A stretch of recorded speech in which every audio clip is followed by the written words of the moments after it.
Artinya orang ini banyak melakukan kezaliman. Ada pernah mencuri, pernah pula memukul orang dengan tidak benar, pernah menggibah orang, pernah memfitnah orang, pernah menggoda bini orang. Banyak terkumpul macam-macam kezaliman. Dan ia telah bertobat daripadanya, sudah tobat kepada Allah.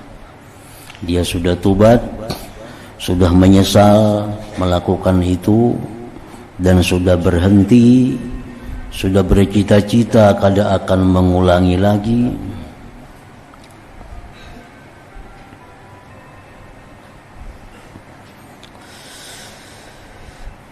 Dan ia telah bertobat daripadanya, dan sulit atasnya meminta halal.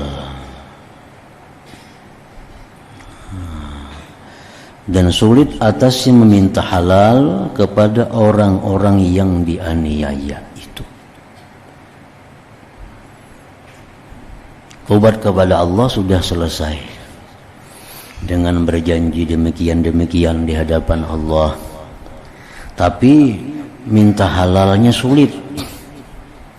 Sulit minta halal itu, satu, orang yang dizalim itu sudah meninggal dunia.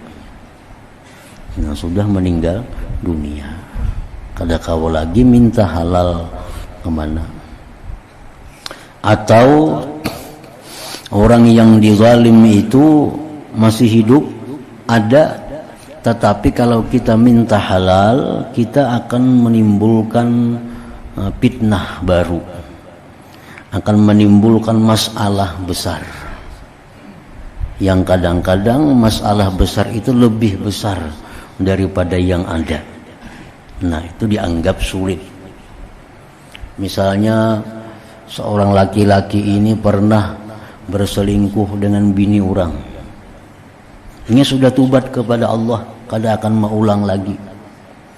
Nah, itu mestinya minta halal lawan lakinya. Itu sulit. Kalau dilakukannya itu bisa menimbulkan fitnah. Bisa terjadi kena perkelahian, dendam dan sebagainya. Dan demikian pula si perempuan yang berselingkuh ini padahal ada suaminya, kalau dia minta halal kepada lakinya timbul masalah, misal rumah tangganya hancur. Nah, itu sulit minta halalnya.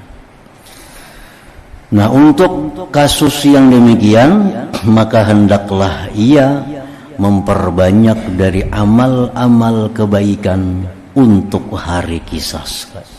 Itu caranya lagi. Banyak-banyak berbuat baik, sagan bebayar kena di sana.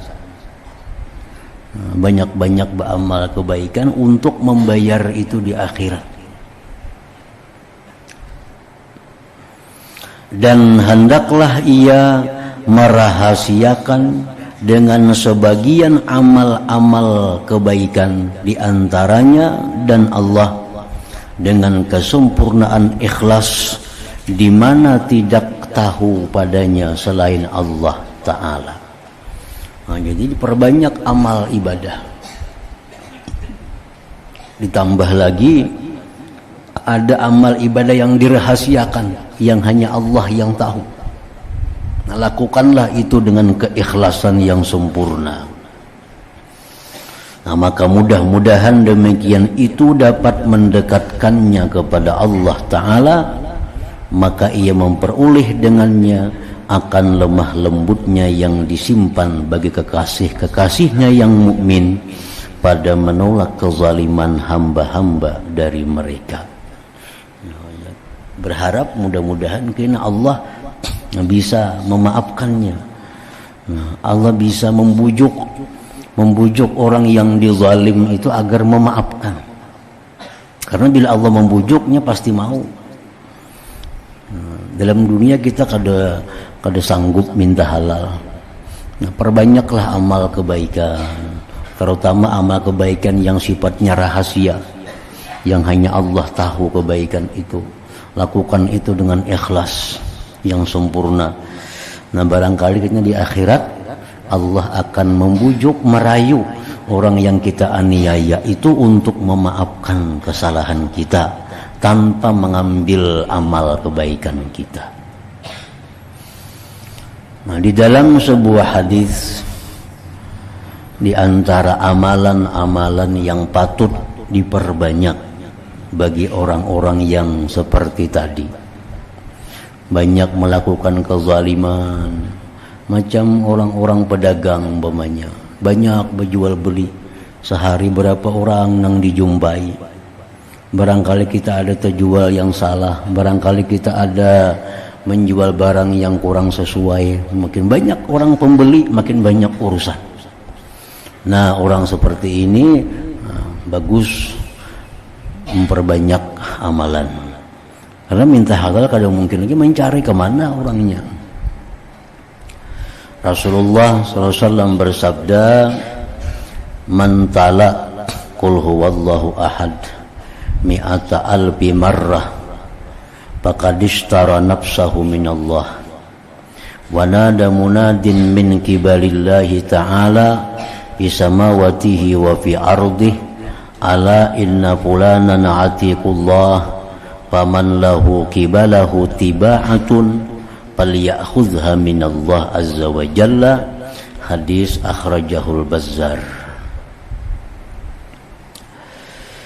Nah, ujar Nabi, siapa yang membaca qul huwallahu ahad, surat Ikhlas, sebanyak 100.000 kali, 100.000 kali seumur hidupnya, berapa tahun kahnya tuntung 100.000 tapinya,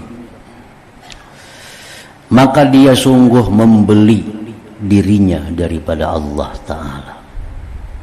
Dan Allah menyuruh malaikat untuk berseru bahwa si fulan itu telah dimerdekakan oleh Allah. Barang siapa ada sangkut paut kezaliman kepadanya, maka ambillah dari Allah Subhanahu wa Ta'ala.